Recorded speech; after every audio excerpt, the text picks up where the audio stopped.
Bienvenue sur le podcast Restez pas plantés là. Deuxième saison et toujours le même objectif. Voyager dans le monde du végétal à travers les sciences.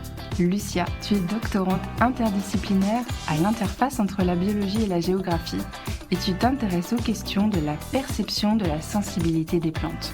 Delphine, tu es ingénieure en biologie végétale, docteur en biologie cellulaire et tu es passionnée par les sciences et les plantes. Toujours les mêmes et toujours aussi enthousiastes à l'idée de vous donner un autre regard sur les plantes. Et cela à travers l'interview de chercheuses et chercheurs qui s'attellent petit à petit à éclaircir leur zone d'ombre. Mais aussi en vous concoctant des épisodes à la hauteur de leur extraordinaire diversité. Bonne écoute!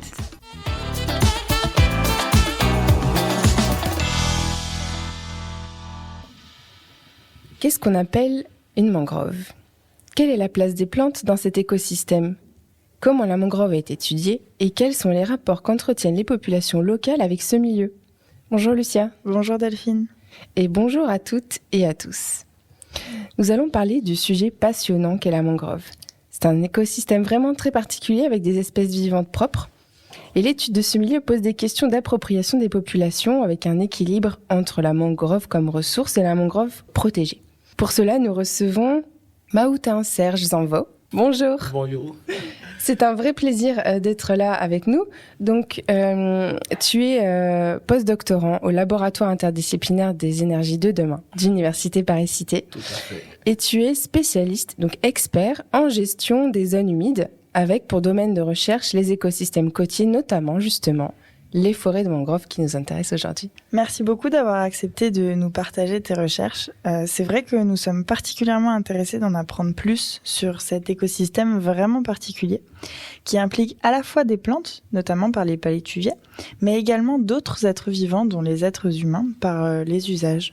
Alors Serge, on commence toujours cet épisode avec une question qui nous intéresse particulièrement, Lucia et moi, c'est quelle est ton histoire personnelle avec les plantes ? Merci. Si nous allons revenir sur mon histoire avec les plantes et avec l'environnement, les ressources naturelles en général, il faut dire que ça a été une série de vagues du hasard pour se transformer plus tard en un océan de passion et de destin. Tout remonte au jeune âge, quand cela recoupe, bien évidemment, avec mon parcours académique. On était encore au secondaire. Et comme tout jeune homme, dans le temps, on se posait beaucoup de questions sur qu'allons-nous devenir. En petits groupes, on en discute. Seul, on se pose aussi cette question. Ce qui me revenait, j'étais un peu atypique en ce moment, en ce sens où que je n'aime pas suivre la masse. Je n'aime pas suivre ce que tout le monde fait. Du coup, après le BEPC, est-ce qu'il faut continuer dans l'enseignement général ? Là, c'est la grande masse. Est-ce qu'il faut aller dans l'enseignement technique ? Là, la masse est restreinte. Donc, le choix était clair, il faut aller dans l'enseignement technique. Là encore, dans l'enseignement technique, quelle série, quelle filière qu'il faut faire ? J'ai commencé par me poser aussi cette question. Et je me suis rendu compte qu'il y avait un lycée, un seul au Bénin dans le temps, qui formait en environnement, en agronomie, en foresterie. Un seul au Bénin. Un seul au Bénin. Okay. C'est ce qui s'appelle le lycée agricole Mendy de Sékou. Donc, à l'opposé des autres types du lycée qui forment au plan technique aussi, mais qui sont un certain nombre. Du coup, j'ai aussi opté pour le seul. Je préfère alors, après le BPC, aller au lycée agricole Mendy de Sékou, qui est l'unique au Bénin. Là, je suis mon principe de viser les sommets les moins encombrés. J'étais avec un frère. Donc, on allait au lycée agricole Mendy du Sékou sans savoir concrètement ce qu'il y a là-bas. Donc, c'était vraiment l'objectif plutôt de faire quelque chose différent des autres. Voilà. Ok. Donc, pendant les 2 ans, on a eu le temps quand même de savoir ce que regorge chaque spécialité. Dans toutes les spécialités, il y a la foresterie qui est une spécialité un peu particulière. En ce sens que, d'abord, entre nous, on se disait que c'est la spécialité la plus compliquée, la plus difficile. Ici, on sait désormais que toutes les plantes ont un nom scientifique qu'il fallait bûcher à cœur, c'est compliqué. Avec ce qui va avec, non scientifique, le genre, l'espèce, la famille, si possible, l'ordre. Ici, dans cette spécialité, il y a aussi la faune qui va avec. Tous les animaux que nous avons autour de nous ont un nom qu'il faut aussi bûcher, non scientifique, famille et tout. Donc, la foresterie ne vient pas là qui veut, mais qui peut. Les tendances dans le temps montraient que quand tu fais la foresterie et que tu finis bien et que tu as la chance d'être recruté en tant que forestier, eh bien, le train de vie est meilleur. D'accord. Voilà un second aspect qui cloche bien. Voilà. Donc, du coup, j'ai commencé par avoir développé un peu d'amour pour cette spécialité. Mais c'est mes premiers pas dans le monde environnemental, c'est mes premiers contacts avec les plantes, c'est mes premiers contacts avec les animaux, vraiment. Ça m'a permis de passer, de camper des nuits dans les forêts du Bénin, de camper des nuits dans les parcs nationaux du Bénin. Donc, il y avait des sorties de terrain, en fait. Voilà, vous alliez sur le terrain. Tout à fait. Il y a les sorties de terrain. Et chaque année, nous avons aussi un stage d'1 mois. Donc, tout ça a commencé par me familiariser. J'ai commencé à développer un peu de passion à tout ce qui est nature, environnement. Mais là, je n'avais pas de grande vision. Ma vision s'arrêtait juste à avoir le baccalauréat foresterie et me faire embaucher. C'était tout. On finit en novembre 2009 et il s'est fait que on avait pas d'autre option que de faire la faculté. Là, j'ai fait la foresterie, je passe à l'optique, tout ce qui est comme faculté dans le temps, et je me suis dit, mais il fallait aller en géographie. Là, il y a quand même une petite continuité avec ce que j'avais fait au lycée et ce que je vais faire en géographie plus tard. Donc, je m'étais inscrit en géographie la première année. L'année suivante, j'ai aussi déposé mes dossiers pour l'école. J'ai été pris à titre boursier dans une école, ça s'appelait École Polytechnique d'Abomey-Calavi, EPAC. Donc là, je suis appelé à faire une licence professionnelle en environnement, option protection de la nature. Donc là, on était en 2010, et j'ai commencé la première année de licence à l'EPAC, et déjà, je suis en 2e année en géographie. D'accord, ok. Voilà. Double cursus. Double cursus. Donc, 3 ans après, j'obtiens une licence à l'EPAC et une maîtrise en géographie. Et pour moi, c'était un point, je devrais m'en arrêter là, et voilà. Mais plus tard, je me suis rendu compte que c'était juste une virgule. Et ça devrait continuer. Maintenant, j'avais juste l'option de décider à nouveau une nouvelle inscription. J'ai pris connaissance d'un master régional pour la biodiversité. Et là, on recrute à titre boursier, sur concours. Mais du coup, pourquoi avoir choisi biodiversité et pas un autre, par exemple? Biodiversité, parce que ça cadrait bien avec ce que j'avais fait, la foresterie, qui est aussi la biodiversité, les plantes, les animaux. Et on a commencé les cours, on a fait 2 semaines de cours, juste quand un professeur était venu, il a tenu pendant 1 semaine. Et à la fin, il me dit, mais toi, tu vas travailler avec moi. Je dis, d'accord, pas de problème. Et c'était quoi comme travail? C'était l'extraction du stock de carbone dans une forêt marécageuse, appelée la forêt marécageuse de Lokoli, au Bénin, au sud du Bénin. C'était la forêt sur laquelle j'ai fait le documentaire. Le documentaire, si tu veux, tu peux nous rappeler peut-être le nom de ce documentaire pour que tout le monde ait en tête un peu et puisse aller voir? Ah oui, merci. Le documentaire, c'est sur la page YouTube, nommé Caméra sauvage. Caméra sauvage. Oui, Caméra sauvage. Donc, si vous tapez, vous allez voir, qui décrit un peu la composition de la forêt et ce que la population fait avec cette forêt. Voilà. Donc, c'est de là que j'ai commencé mes premiers travaux de master avec le professeur Greg Kakaï de l'université d'Abomey-Calavi, comme je le disais tantôt. Mais je n'étais pas encore outillé vraiment pour la recherche. Donc, c'était compliqué. Et c'est vrai, en classe, c'était bien, mais il y a une différence entre capacité intellectuelle, tout ce que nous rendons en classe, et l'aptitude de recherche. Donc, on a commencé timidement, mais ils ont soutenu même ma main jusqu'à j'ai soutenu le master. Je suis resté dans un laboratoire, le laboratoire de biomathématiques et d'estimation forestière. C'est toujours à l'université d'Abomey-Calavi. Donc, après le master, j'ai fait 1 an là. Et le laboratoire, en ce moment, s'apprêtait à se lancer dans une grande campagne de recherche sur les forêts de mangrove. Le professeur a voulu me positionner en tant que doctorant sur les forêts de mangrove du Bénin. Et c'était D'accord. là, ces forêts étaient très peu étudiées de façon scientifique, de façon véritable.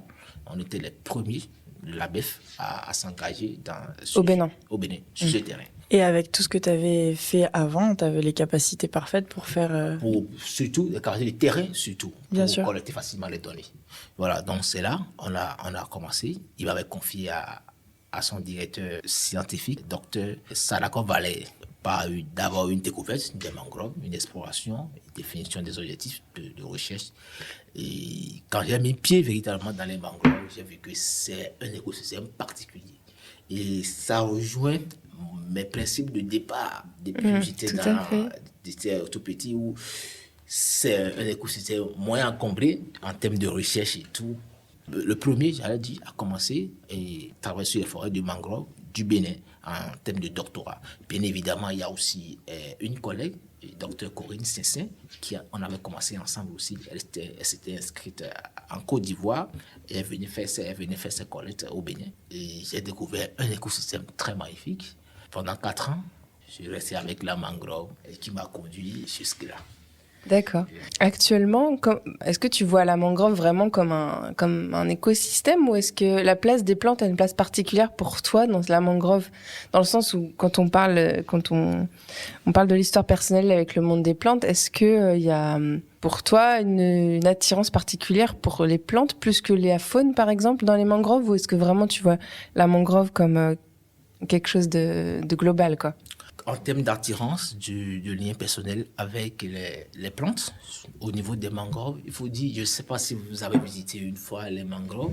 Jamais, mais franchement, j'aimerais beaucoup. Mais comme je le disais, c'est une architecture très, très fascinante, très attirante. Et quand tu as tous tes sens en place et tu traverses les mangroves, tu traverses les plantes, tu prends par exemple l'espèce phare des mangroves de l'Afrique de l'Ouest, Rhizophora racemosa, qui est un palétuvier rouge. Quand tu vois toutes ces racines de chasse, quand tu vois comment elles s'entremêlent, les bouquets entre elles, c'est fascinant, c'est attirant. Donc c'est merveilleux simplement. Donc tout ce chemin de hasard qui t'a amené ici. Voilà.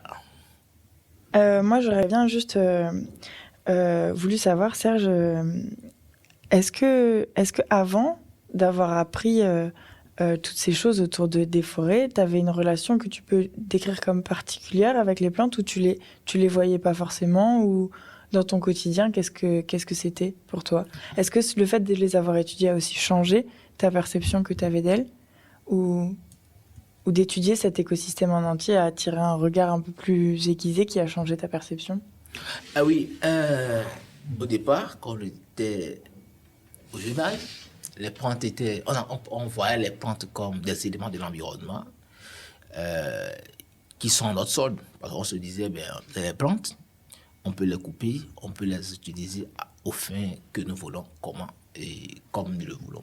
Mais après, quand j'ai commencé les recherches, d'abord au lycée, on m'a désormais appris que les plantes seront préservées. Donc cela commence déjà à modifier ma manière de parler vis-à-vis des plantes. À un moment donné, aujourd'hui, les plantes en griffe, et surtout les palétuviers, on les considère comme des enfants. Parce que tellement on a étudié, tellement on a lu, tellement on a vu leur vulnérabilité, qu'on se dit que c'est des précieux qu'il ne fallait pas toucher. Donc la relation était partie de simples éléments de l'environnement à un élément très pertinent qu'il fallait préserver à tout prix. Et là, de ma licence, de ma maîtrise, de mon master et tout, puisque je suis en zone rurale, ici, pour les forêts, il y a ce sentiment qui est naturellement inné en moi de proximité avec les plantes, de proximité, d'être là, pas tout le temps, mais parfois.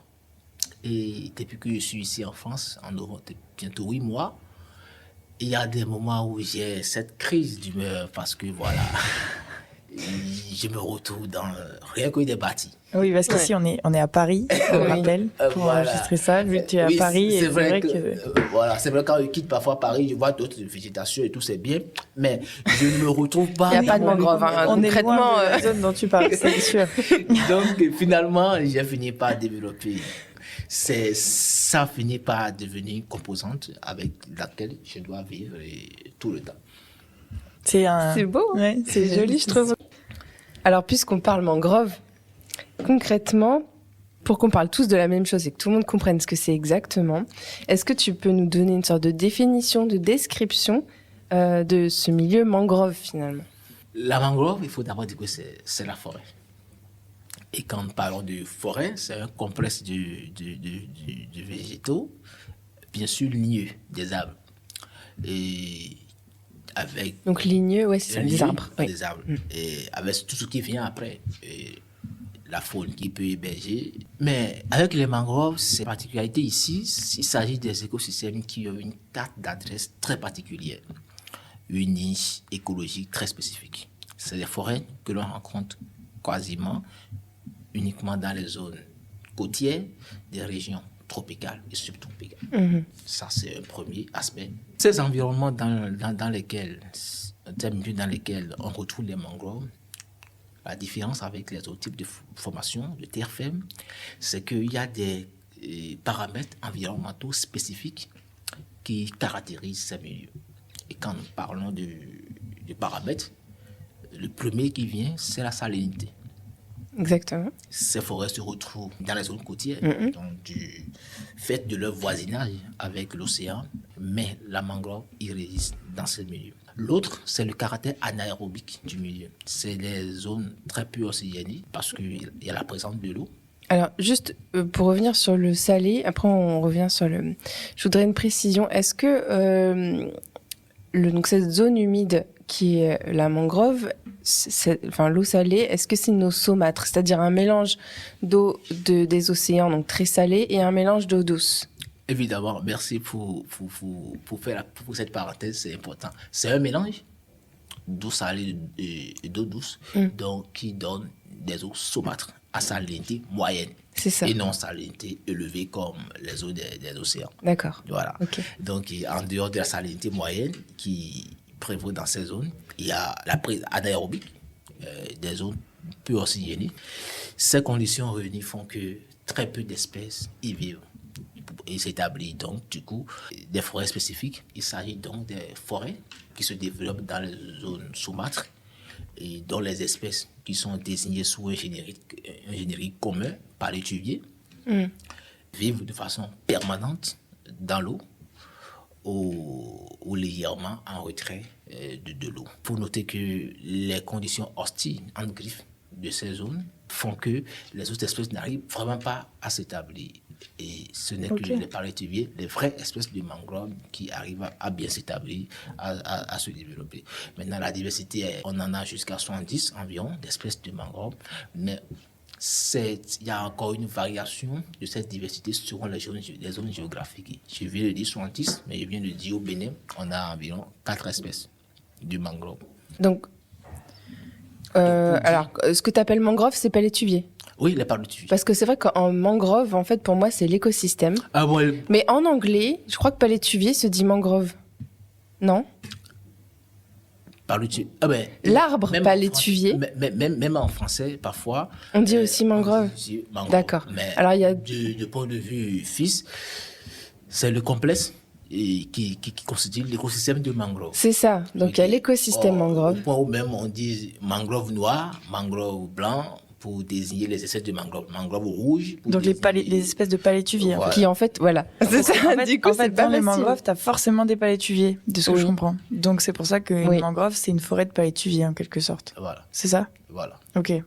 C'est super intéressant, je savais pas.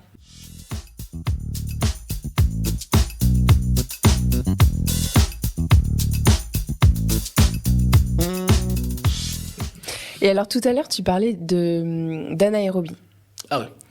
Donc, l'anaérobie, en gros, c'est des conditions avec très peu d'oxygène présent. Voilà. C'est ça. Voilà. Et qui fait que, alors que pour toute êtes vivant, qu'elle soit animal ou végétal, l'oxygène, c'est le premier facteur capital pour pouvoir survivre. Du coup, les autres espèces n'y arrivent pas, mais les espèces de mangrove arrivent à développer des capacités d'adaptation. Par exemple, quand on prend Rhizophora racemosa, de par ses racines de chasse, qui d'abord lui permet de bien se tenir dans le milieu, qui est d'ailleurs un milieu vaseux, et c'est une espèce qui n'a pas de racines très profondes. Du coup, les racines de chasse qui se développent en grand nombre autour du tronc principal permettent d'abord de maintenir l'individu debout, mais aussi ces racines sortent de l'eau.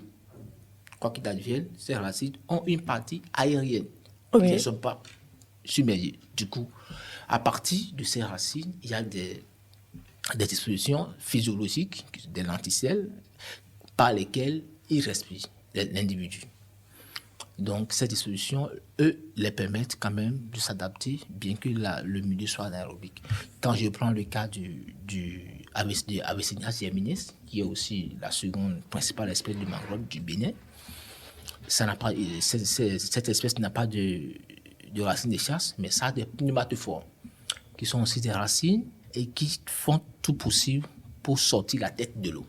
Donc en fait, là, c'est plutôt des racines qui vont aller comme une tige, en fait, à le sens inverse de la gravité, pour sortir de l'eau.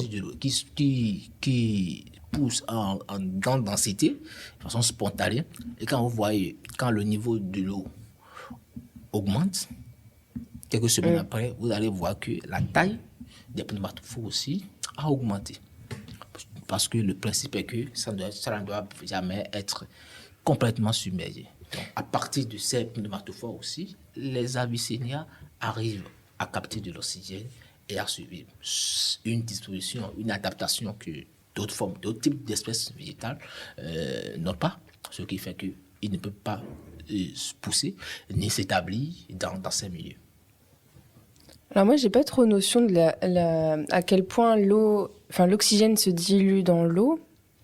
Mais là, est-ce que c'est parce que le milieu est vaseux qu'il y a peu d'oxygène dans l'eau, ou parce qu'il existe des plantes, des berges et des littoraux qui n'ont pas forcément développé des racines échasses ou des pneumatophores. Donc je me demande, pourquoi est-ce que ces palétuviers là ont eu besoin de développer? Je dirais, oui, c'est des milieux vaseux et qui a un faible taux d'oxygène. D'accord. C'est aussi, et comme je le disais tantôt, un milieu vaseux et saumâtre. Ouais. Donc, ces conditions réunies font que la plante n'a que d'autres options de développer des méthodes pour s'en sortir. C'est vrai, sur d'autres sites, sur d'autres types de formations, il peut y avoir d'autres espèces qui vivent. Je ne connais pas le fonctionnement, mais toujours dit que ces espèces aussi peuvent avoir leur manière de s'adapter. Leurs adaptations physiologiques ou morphologiques pour faire face au caractère anaérobique dont vous parlez. Mais quand nous prenons le cas des mangroves, les études ont révélé que le mécanisme par lequel ces espèces arrivent vraiment à résister au caractère anaérobique et aussi à la fois au caractère saumâtre de ces milieux, c'est que d'abord, pour le caractère saumâtre, ils développent des osmolites qui leur permettent quand même de répondre, d'interagir. Et ils ont des graines qui sécrètent aussi du sel, si bien que vous avez sur les feuilles de palétuvier, parfois vous touchez, vous allez voir que vous lapez, vous allez ça, c'est impressionnant. C'est bien salé.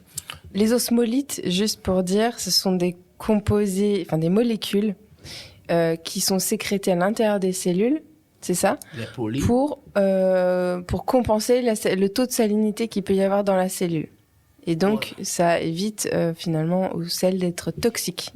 Et l'autre stratégie, c'est l'excrétion du sel au niveau des feuilles. Des feuilles. Voilà. Donc ça, c'est un ensemble de mécanismes atypiques aux espèces de mangroves pour faire face au caractère saumâtre, mais aussi pour faire face à l'absence de l'oxygène.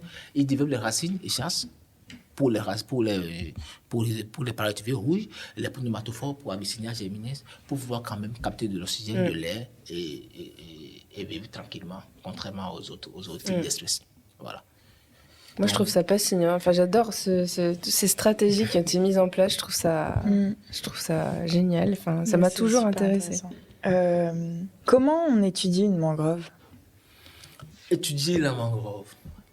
Ça, c'est quoi la vie d'un chercheur qui étudie les mangroves? Ça se caractérise par quoi? Ok. C'est quoi la vie? Vous avez 3 heures. Étudier les mangroves en tant que chercheur d'abord, ça dépend de ce que nous voulons étudier. Les économistes vont s'intéresser aux mangroves d'une autre manière, les forestiers aussi d'une autre manière. Bien sûr. Pour ce qui est de mon cas, l'étude que nous avons eu à mener jusque-là, c'est plus la collecte des données spécifiques sur les individus de mangroves, à 75%. Sur les palétuviers? Sur les palétuviers, Ok. à 75%.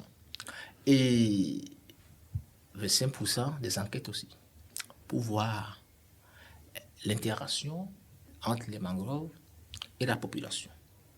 Donc, La population riveraine, Ok. locale, ceux qui vivent près de ces mangroves. Ok. Qu'est-ce qu'ils en font et comment. Voilà. Pour ce qui est de mon côté, c'est généralement ce qui a été fait. Et aussi, super les intéressant. études sur la dynamique à travers les outils de télédétection et du SIG pour comprendre l'évolution. Maintenant, quand ça, c'est des outils de géographie. géographie, voilà. Maintenant, quand nous prenons l'angle de qu'est-ce qui caractérise le chercheur sur les mangroves, c'est que il faut d'abord être fort mentalement. C'est un milieu où c'est pas de l'orgueil, mais tout le monde arrive à y aller. Et y aller, y rester du matin jusqu'au soir, c'est pas permis aussi à tout le monde. C'est plutôt hostile. C'est très hostile. C'est très, très, très hostile. D'accord. Voilà un milieu où tu n'as pas la liberté de mouvement. Tu ne peux pas courir comme tu veux quand il y a un danger. Voilà un milieu où tu vas, on te dit qu'il y a les crocodiles là. Effectivement. Et tu ne peux pas courir. Et donc, voilà. Voilà un milieu où pour collecter les données, tu vas à bac avec une bac manuelle et tu dois garer la bac, surtout pour les peuplements de réseaux forestiers assez modernes, pour prendre le diamètre, il faut les grimper. Les arbres? Ah oui, il faut grimper les arbres. Maintenant, quand tu grimpes les arbres, c'est que tu es en haut, l'eau est en bas. Et à tout moment, et la bac est là-bas. À tout moment. Donc là-bas, je fais le geste. Elle est loin. Elle est loin, du coup, de l'arbre. Voilà. La bac est très loin de l'arbre. Toi, tu as déjà garé, tu l'as attaché avec ton guide. Vous grimpez. Lui, peut-être, il prend les données que tu lui communiques. Toi, tu as ton ruban forestier en main, ou bien ton compas forestier en main. Tu es en train de prendre, par exemple, le diamètre des individus.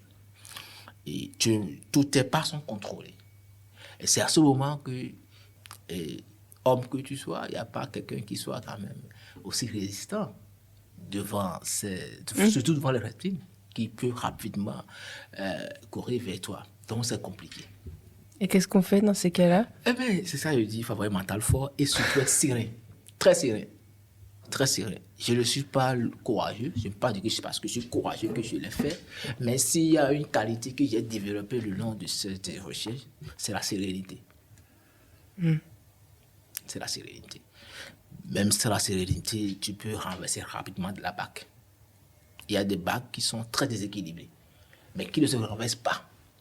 Elles sont déséquilibrées, mais elles ne se renversent pas facilement. Mais si, compte tenu de leur déséquilibre, elles dandinent sur l'eau. Donc si toi tu n'es pas serein, concentré, c'est ta peur qui fera maintenant que désormais vous allez vous retrouver à l'eau. Donc la vie d'un chercheur dans les mangroves, c'est d'abord le mental fort et il faut te dire que tout peut arriver à tout moment. C'est ce que j'étais en train de me dire. J'étais en train de me dire, on prend pas tous les mêmes risques en tant que chercheur ou chercheuse. Hein. Tu dois te dire que tout peut arriver à tout moment. En 2018 ou 2019, j'étais sur le lac Kaébé pour collecter des données. Et 2 fois de suite, Une première fois, on revenait la nuit, vers 19h comme ça. C'était le jour du marché où il y a les bacs qui amenaient les femmes de l'autre rive à l'autre rive, vice-versa. On finissait tout fatigué. Quand on a commencé par entendre des cris au secours, celui qui me conduisait s'est précipité, on est allé. Mais devant moi, la barque qui transportait les dames était déjà remplie de l'eau. Et il n'y avait plus moyen de partir, ni devant, ni derrière. Heureusement que notre barque était venue, on a pu... Bon, moi, j'étais natif, parce que je ne suis pas un tofin. Quand on dit tofin, c'est quelqu'un qui est habitué à l'eau, D'accord. pas nature. Il est né dans les régions où il y a l'eau en permanence. Il sait bien nager et tout. Moi, je ne suis pas un tofin. Je suis resté serré dans la barque et le guide qui est local, qui me conduisait, a essayé quand même de porter une main forte à eux pour envoyer tout ce qui était dans la barque, dans notre barque, mais on n'a pas pu récupérer ce qu'ils avaient comme marchandises. Donc, c'est risque, tu vois devant toi. Et c'est 2 semaines après, je suis rentré déjà à Calavi, à l'université, quand j'apprends qu'il y a une autre barque qui a pris l'eau dans la même zone. Et je ne me rappelle plus, mais il y a eu assez de décès. Oh là là. Il y a assez de décès. Mais parce que les gens se sont noyés ou parce qu'il y a eu des... D'accord. Ils se sont noyés, la barque, il paraît en griffe, c'était de surcharge, voilà. Mais il y a eu donc, quand tu apprends ces choses, du coup, ça tape la mentalité. Tantôt, on se dit, est-ce qu'il faut continuer? Mais on n'a pas le choix, on continue. Donc, c'est un quotidien qui est très passionnant, avec tous les risques qui vont. Je crois que tu aimes bien les challenges, hein, j'ai l'impression. Ah bon? Donc, je sais pas, du parcours que tu racontes, j'ai l'impression que finalement... Les challenges se présentent à soi et on essaie de contourner, on essaie de les affronter comme on le peut.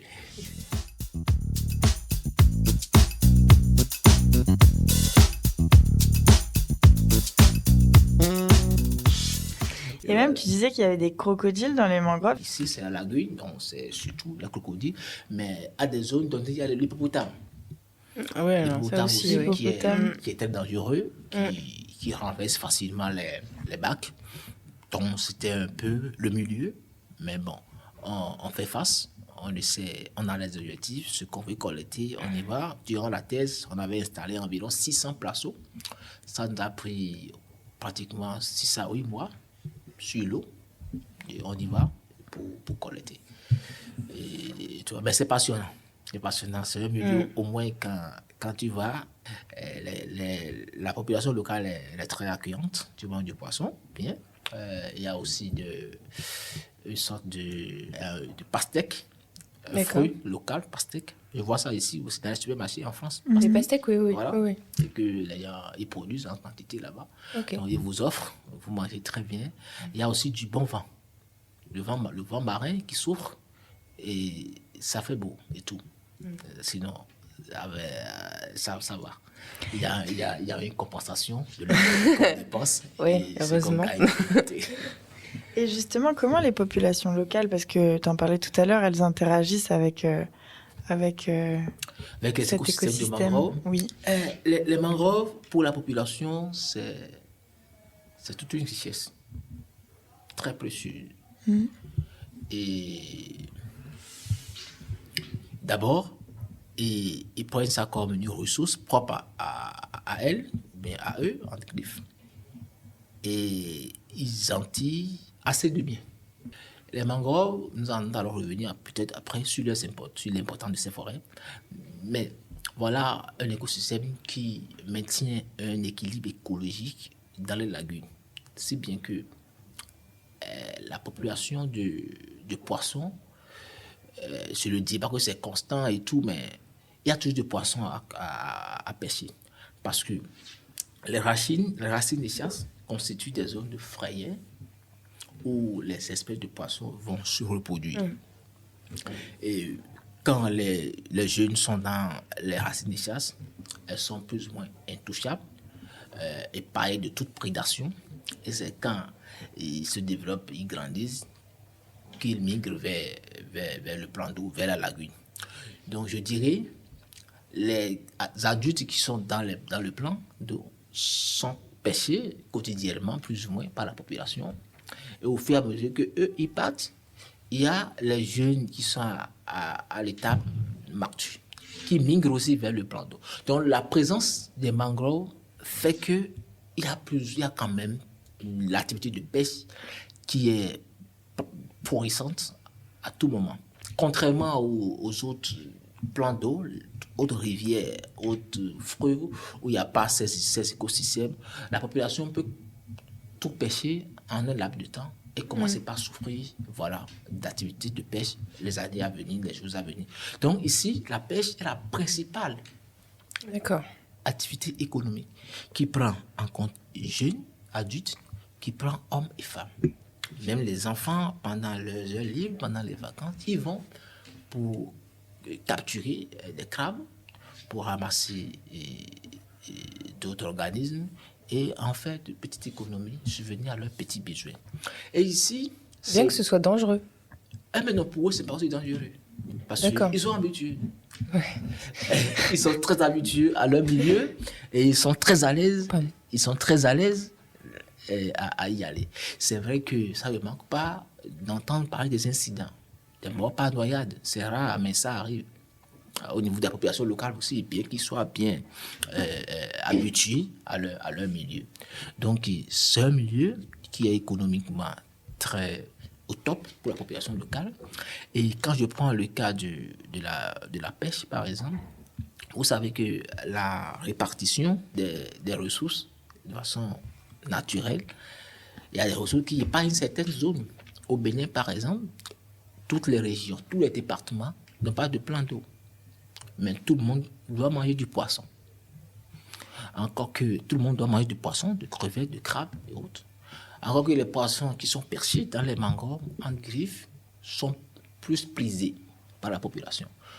Parce qu'on estime que c'est des poissons qui sont salés et qui ont un goût autre. Du coup, même si je ne vis pas dans les périphéries des mangroves, j'ai besoin des poissons, des organismes de mangroves. Du coup, la population locale s'organise très bien. Il y a les hommes qui vont en grande partie pour la pêche, qui ramènent. Les femmes récupèrent la moisson, travaillent, font un peu de travail d'abord, peut-être peu frit, elles peuvent enfumer autre, ou vendre cru. Elles vont dans les marchés riverains, ils ont des grossistes qui prennent ça chez elles. Ces grossistes ont aussi d'autres livreurs, aussi bien que la chaîne est bien constituée. De la côte du sud du Bénin, les poissons voyagent jusqu'au nord. Et tout le monde en profite. Donc oui, il y a un vrai marché. C'est un vrai marché qui s'est installé, organisé, stabilisé depuis toujours et qui continue. Donc la première, les premiers bénéfices, la première ressource et que la population tire de ces forêts, c'est surtout la pêche et qui est organisée de cette manière. L'autre interaction, les zones côtières sont des zones les plus peuplées, surpeuplées. La FAO a estimé à 100 millions d'habitants qui vivent à moins de 10 km de rayon autour des zones côtières, donc très peuplées. Et quand nous parlons de présence d'hommes, nous parlons des besoins qui y vont. Oui. Le premier besoin, c'est se nourrir. Je viens de dire, donc les poissons voilà, sont percés pour d'abord satisfaire, pour répondre aux questions alimentaires domestiques, parce que quand vous pêchez, quand même, avant de vous vendre, mais il y a une partie qui est restée dans la famille pour nourrir les bouches. L'autre côté aussi, l'autre besoin aussi, c'est se nourrir. Et quand je dis se nourrir, ça va aussi, dans les pays en voie de développement, la première source de préparation, c'est les bois. C'est les bois énergie, les bois de fiouf. Donc, c'est les forêts qui servent dans les cuisines. Il n'y a pas de gaz. Il y en a, mais ce n'est pas aussi développé que ça. Donc, en termes d'interaction des populations locales avec les écosystèmes de mangrove, c'est aussi la collecte de ces bois pour préparer. On ne peut pas les empêcher autant. C'est vrai qu'il ne faut pas en abuser. Il faut reconnaître, quand nous parlons de ça, il faut reconnaître l'ingéniosité de la nature qui a su mettre en place tous les dispositifs possibles pour protéger l'homme. parce qu'on sait que les zones côtières, les gens vont y vivre. De l'autre côté, il n'y a que l'océan, il n'y a pas d'autres forêts. Ils auront besoin de bois. Mais il faut forcément un écosystème, une source de bois. Donc, la nature, de façon organisée, a déjà prévu tout ça.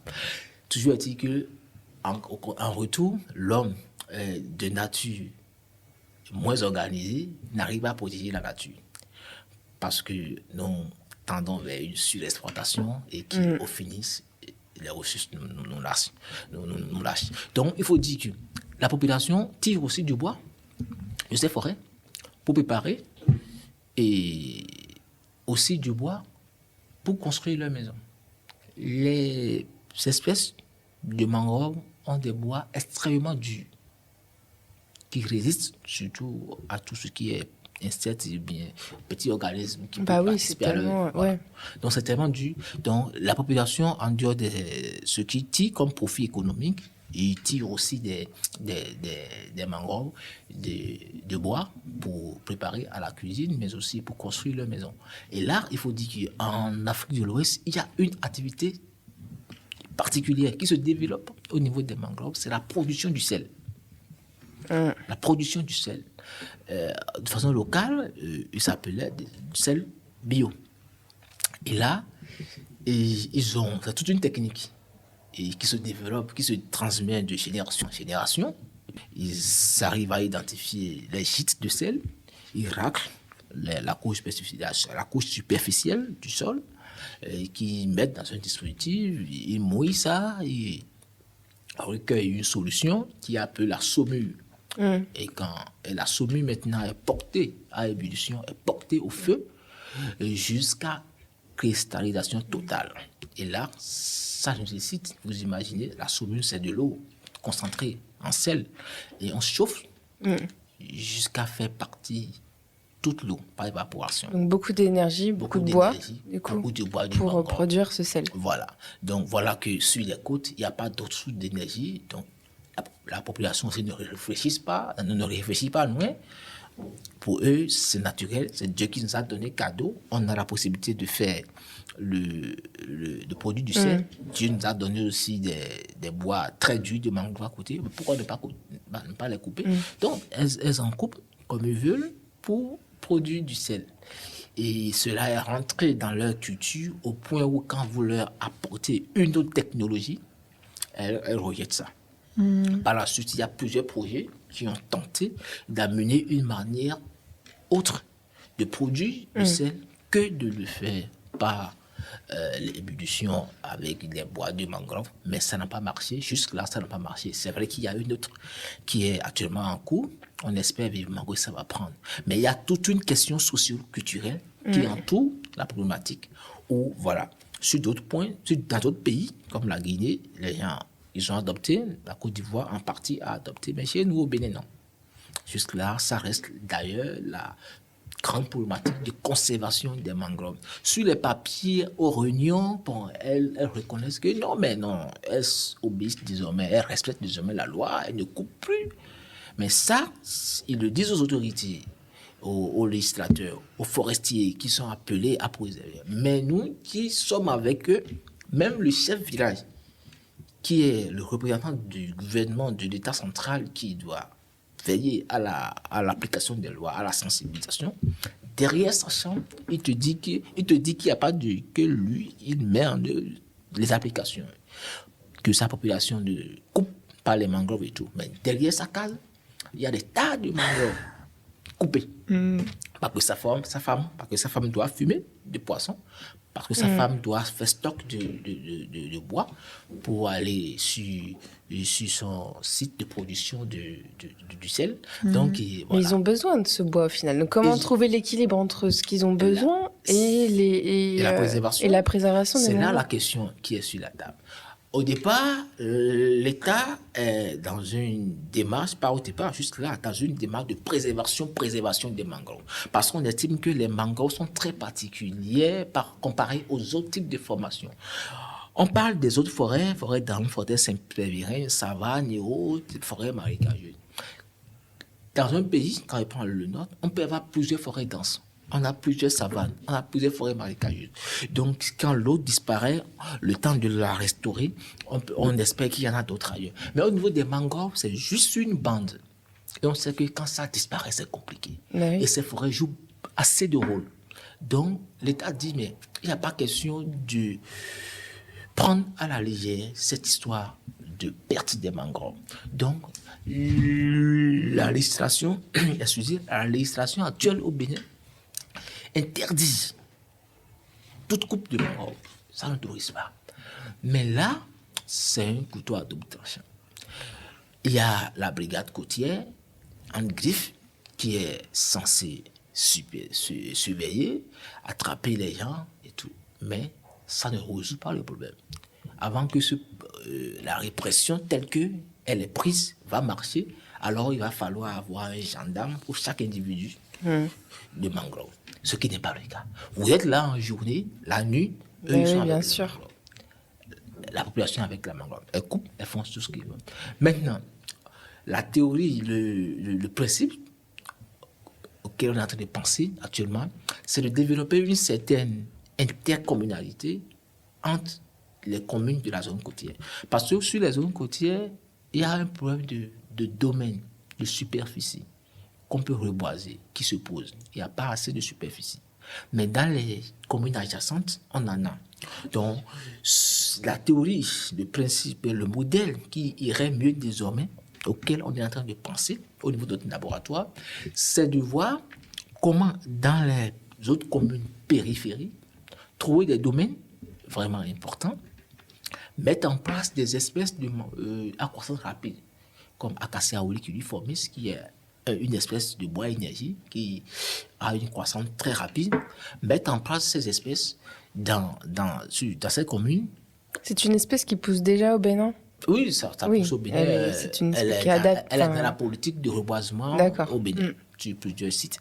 Donc, il s'est dit comment reboiser cette espèce dans des communes proches et à maturité, voire un circuit d'exploitation pour desservir la population, pas de façon gratuite, mais elles vont contribuer aussi à acheter pour désormais leurs besoins. Mais là, il faut aussi un travail en amont pour leur expliquer le bien fondé de préserver la forêt de mangrove pour les générations à venir. Parce que eux, ils prennent ça comme un cadeau divin qui d'ailleurs ne va jamais finir, alors que les estimations montrent que si la tendance évolue, dans notre étude récemment faite, entre 88 et 2001, la forêt a perdu près de le Bénin a perdu près de 50% de ses forêts de mangrove. Wow, c'est énorme. C'est énorme. C'est vrai que ce n'est pas imputable uniquement aux pressions anthropiques, parce qu'en Afrique de l'Ouest, dans les années 80, on avait connu une sécheresse prolongée qui a aussi contribué aussi à une perte du couvert végétal. Mais c'est dit que si déjà en intervalle de 30 ans, on a perdu près de 50%, alors la probabilité que ces forêts disparaissent pratiquement dans les 100 ans à venir n'est pas à occulter, n'est pas à négliger. Du coup, il fallait les amener à comprendre cette logique, à comprendre aussi cette devise que la présence des mangroves les amène, parce que ça participe au tourisme. La présence des mangroves favorise leur activité économique, la production du sel, la pêche et tout. Donc, il faut qu'il y ait un travail véritablement qui va agir sur leur psychologie pour que la population adhère à ce principe de conservation. L'autre chose qu'on peut faire aussi, c'est le long de la côte. Dans ma thèse, on a ressorti un peu, on n'est pas allé en profondeur, c'est d'identifier les îlots importants de mangroves et les sacraliser. Les sacraliser parce que chez nous, les gens respectent plus le sacré que ce que le législatif interdit. Donc, il est sacralisé avec la divinité. Il y a une divinité locale qui s'appelle Sangbito chez nous. Et là, il faut les sacraliser pour les conserver. Les noyaux. On sait que ça, c'est intouchable. C'est les noyaux centrales. Maintenant, définir des zones périphériques où on peut faire une étude pour définir une série de rotations. Pour dire, si je prends, par exemple, un village, je prends le village de Azizakwe, qui est un village de la côte du Bénin, qui héberge les mangroves aussi. Vous voyez votre ou bien vos noyaux qui seront préservés et sacralisés. À côté, vous voyez les zones périphériques et voyez la série d'exploitation des zones périphériques. En telle année, vous pouvez couper tel hectare dans telle série. L'autre qui suit, vous allez couper tel. Et quand on finit de couper la première zone d'hectare, vous reboisez en même temps. Au point où, avant d'arriver à la dernière série d'exploitation, la première série serait aussi exploitable. Donc voilà un modèle mixte qu'on peut mettre en place pour permettre, d'une part, l'exploitation des forêts de la mangrove, parce qu'il faut dire aussi, il ne faut pas conserver pour conserver. Il faut aussi permettre à la population d'exploiter un peu. Mais parce que ce modèle d'exploitation par série ne va pas sûrement permettre de répondre à tous les besoins, il faut développer l'intercommunalité à travers la promotion d'autres espèces de substituts, comme Acacia auriculiformis, qu'on aura restauré à reboiser en quantité sur d'autres superficies dans les communes adjacentes et qui vont par la suite servir maintenant la population. Donc là, c'est une volonté politique d'abord, et c'est aussi une décision personnelle aussi qui sera acceptée le long de la côte. Je ne suis pas appelé à dire ce que je veux dire, je ne suis pas bien placé pour le dire, mais j'ai peur que ce modèle marche juste parce que aujourd'hui la volonté politique dans les pays en voie de développement face aux ressources naturelles n'est pas encore ce que ça doit être. Tout le monde est conscient de l'importance des mangroves, tout le monde est conscient de l'urgence qu'il faut protéger les mangroves, mais les actions n'accompagnent pas. Je le dis en tant qu'observation personnelle, de par ce que je fais et de par ce que j'ai fait par le passé, et je ne le dis pas forcément pour le Bénin, il va aussi de même pour plusieurs pays de l'Afrique de l'Ouest. Et comme le disait un des professeurs émérites du Bénin, professeur Saint-Brice, il faut faire de la gestion participative des mangroves une priorité. Faire asseoir la population locale, faire asseoir l'État, faire asseoir les ONG autour d'une même table. Et évaluons le besoin de l'autre, de l'un et des uns des autres, et trouvons un milieu. On ne peut pas faire le bien de ces populations contre leur gré. Donc, amenez-les, dialoguons plus et accompagnons. Surtout, créer d'autres sources de revenus au niveau de la jeunesse, au niveau de la femme. Oui. La femme, en Afrique, elle est très battante et reste à la maison toute la journée. Et au moment où l'homme va chercher, mais quand elle est à la maison, elle est à la proximité des mangroves. Elle peut couper à tout moment, elle va à la pêche à tout moment. Et du coup, quand elle n'est pas occupée par autre activité, elle va toujours couper pour faire sa cuisine. Elle va toujours couper pour faire son sel. Elle va toujours couper pour aller vendre. La jeunesse aussi, il leur faut des moyens de suivre. Il leur faut la création d'emplois durables et stables. Parce que c'est la couche la plus active qui a d'énergie.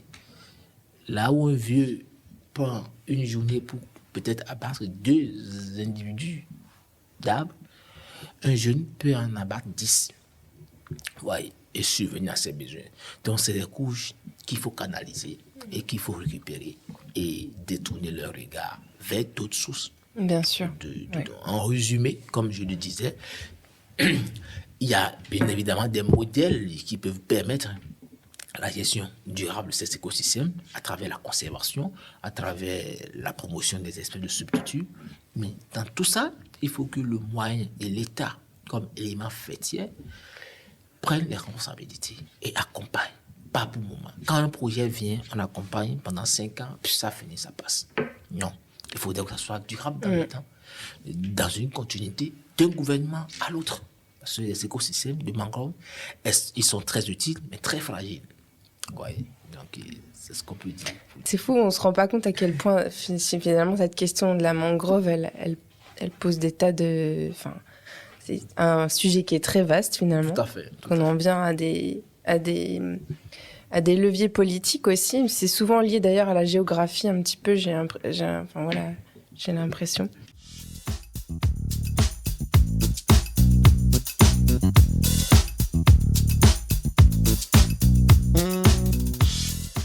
Alors, est-ce que du coup, après toutes ces descriptions, on a compris que les mangroves, elles avaient leur importance.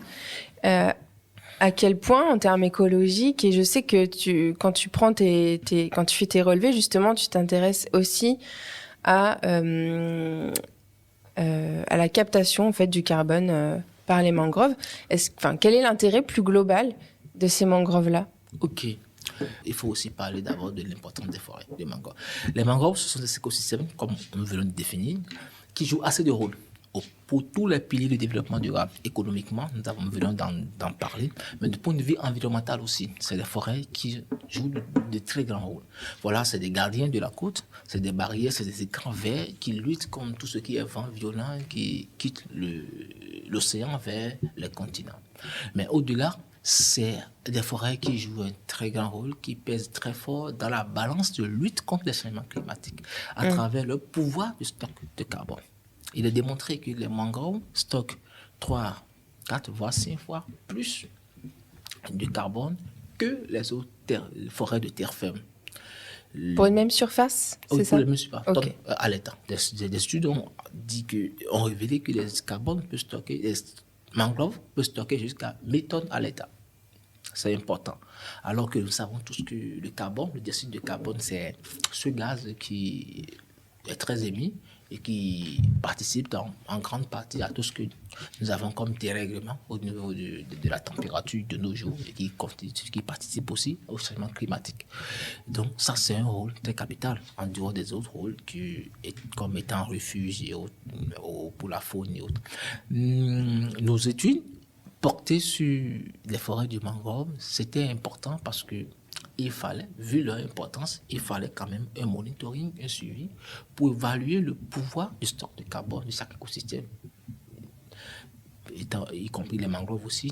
Et ceci dans une dynamique aujourd'hui des marchés de carbone qui prennent d'ampleur de jour, d'année en année. Donc, mes études, et particulièrement mes recherches, et particulièrement dans ce sens, il faut dire que avant de parler d'une estimation, à faire une mise à jour spécifique pour les forêts de mangrove de l'Afrique de l'Ouest par l'établissement de modèles allométriques pour l'estimation du carbone, qui est une avancée très notable. Vous savez, l'estimation du stock de carbone se fait par estimation. D'une zone géographique à une autre, le peuplement du mangrove peut différer en termes d'espèces, en termes de morphologie et tout. Du coup, il fallait des équations très spécifiques pour chaque écosystème, ce qui n'existait pas pour le Bénin. Donc, de par nos recherches, nous avons pu établir quand même des équations pour les 2 principales espèces de mangrove du Bénin. Rhizophora racemosa et Abyssinia germinis. Donc ça, c'est une avancée très notable qui a fait une mise à jour de la littérature pour tout ce qui est problématique de destination du stock de carbone sur les forêts de mangrove, notamment dans la zone géographique ouest africaine. Et on prend en compte principalement les diamètres des arbres. Qu'est-ce qu'on prend en compte? Ah oui, quand nous parlons des modèles allométriques, c'est des équations qu'on met en place. Et pour les mettre en place, il faut cibler les individus, les couper, les détruire complètement, les déraciner. Et donc, c'est un travail un peu fastidieux. Et on pèse quelle est la masse des racines, quelle est la masse du tronc, quelle est la masse des feuilles, quelle est la masse des branches principales, secondaires et tertiaires. Et c'est tous ces composants qu'on met ensemble pour élaborer un modèle qui prend en compte désormais le diamètre et ou la hauteur. Oui, en fait, c'est vraiment tout observer, tout caractériser les individus qui Voilà. font partie de Voilà. cet écosystème-là. Voilà. Donc, et quand l'équation existe, l'équation qui est là désormais, pas encore diamètre, hauteur, donc l'individu, celui qui veut faire des évaluations désormais, il lui faudra juste d'aller mesurer le diamètre, la hauteur de ces espèces, de ces individus, et ils viennent placer dans le modèle qui existe. Et il a Voilà. tranquillement... Pas besoin d'arracher. Plus besoin d'arracher, voilà. ce qui n'existait pas. Et là, ça donne plus de précision du fait que nous avons eu des modèles locaux pour nos forêts de mangrove. Voilà. Je vais peut-être partager une histoire qui m'a fait rire pendant un temps. En début de collecte de données sur les mangroves, j'allais en équipe. J'allais en équipe avec des gens qui m'accompagnaient, on travaillait ensemble. On a travaillé un jour sur un site qui s'appelle Togben. On a travaillé sur le site de Togben, on a fini. Le lendemain, on a installé des transects, on n'a pas fini de tout installer, donc on devait revenir le lendemain pour continuer. Et là... Donc, un transect, c'est une ligne, en fait, de... C'est une ligne linéairement installée, et de façon parallèle à la lagune. Et sur cette ligne, on installe des placeaux à chaque distance donnée. Pour faire des mesures. Pour faire des mesures sur les individus. Voilà. Donc, on a fait l'inventaire de jour-là. Pendant un temps, on est reparti. Le lendemain, on est revenu. Quand on est revenu, on doit aller manger chez une dame. On mange chez une dame avant de monter sur l'eau. Et voilà. On mange de l'haricot, du riz. On mangeait là, avec toute l'équipe. Quand la dame, elle va de prendre griffe, elle vient me dire, mais vous avez appris ce qui s'est passé hier? On a dit, non, qu'est-ce qui s'est passé? Elle dit, mais là où je vous ai vu hier, dans la mangrove, petit théâtre de marché, je vous ai vu quand je rentrais là. Hier, on a tué un python séba là. Quand on dit python séba, c'est cette espèce de reptile que on redoute. On estime que ça étrangle. Et voilà, il faut faire attention. Mais c'est que nous, là, on est resté qu'on a tué python séba. Elle dit, ah bon, c'est pas vrai. Il dit, oui, c'est vrai. D'accord. Maintenant, on a fini de manger. Il y a un monsieur, donc, accompagnant, il mangeait timidement. On a fini de manger. Il a fini son plat aussi. On a pris la voie. J'ai compris qu'il se mettait derrière. On devait marcher pour rentrer dans la mangrove. Mais il dit que, sincèrement, pour aujourd'hui, que lui ne monte pas. Avec ce que la dame vient de dire, que lui ne va pas monter dans les mangroves. Ah, que hier même là-bas, qu'ils évoquaient déjà l'histoire de python. Mais il dit, mais non, python, c'est bas. Ne pas rester dans les périphéries. Il faut aller en profondeur pour la voir. Donc, je lui ai topé le moral de cette manière. Mais lui me dit, mais si on a vu ça dans ces buissons, ça voudra dire qu'on côtoie tout le temps. Donc, on ne va pas. Et il a tout fait. Il n'a pas voulu aller. Le temps qu'on a cherché des bagues, tout ça, son moral a monté un peu, on l'a tâté, il nous a suivi, on est allé. On a fini le site là, le jour là.